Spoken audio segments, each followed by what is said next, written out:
Салам алейкум, кыргыз элим. Мен аты жөнүм Аскербек Улактан, мен Кочкордон болом. Азыркы учурдагы жогорку кеңештеги жобосу азыркы учурда бийликтеги болуп аткан окуя туурасында мен да өзүмдүн жарандык позициямды билдирейин деп видео тартып, видеого сүйлөп атам да. Мындай да кыргыз элим. Мына мен жашым 28ге келди. Мен ушул убакка чейин бир дагы партияны же болбосо бир дагы депутатты, президентти да шайлаган эмесмин.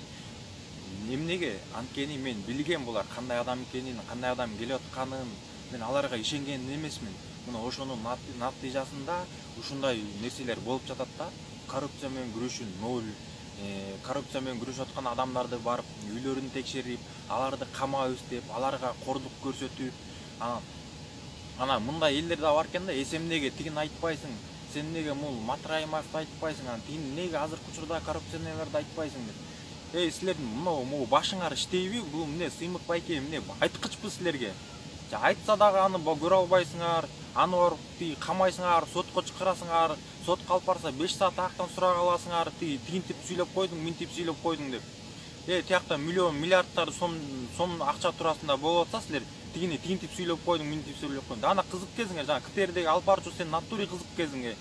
Сен эмнеге муну минтип айтпайсың, тигинтип айтпайсың деп. Азыркын айтпайсың.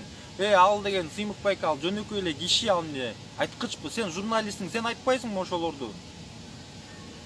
Уже кыргыздын каны кайнай баштады.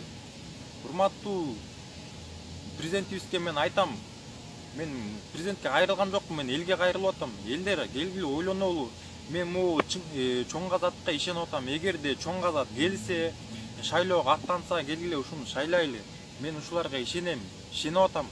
Булар да Кудай буйрса, эгерде чоң жакка бийликке келсе, дагы булардын ойлору бузулбай ак ниеттен иштейт го депчи, мен ошого үмүттөнөм.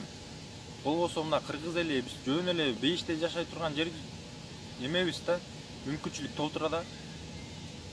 Ошол анда урматтуу президентке да кайрылып кетет элем. Сиздин мисалы келгениңиз, аябай сөз берип келгенсиз. Көп нерсени айткансыз, убада бергенсиз. Мына коррупцияны Бабановдон баштайм деп өзүңүз айткансыз. Макул эмес. Сиздин ушул мына канча жыл болду? 3 жыл болуп калды. Келгениңизден бир дагы бир нерсе көрө элекпиз. Бир дагы мына результат көрө элекпиз. Сиз кимди камадыңыз? Исаковду камадыңыз, Атамбаевду камадыңыз. Болду, эч нерсе кыла элексе көрө элекпиз. Эч нерсе көрө элекпиз.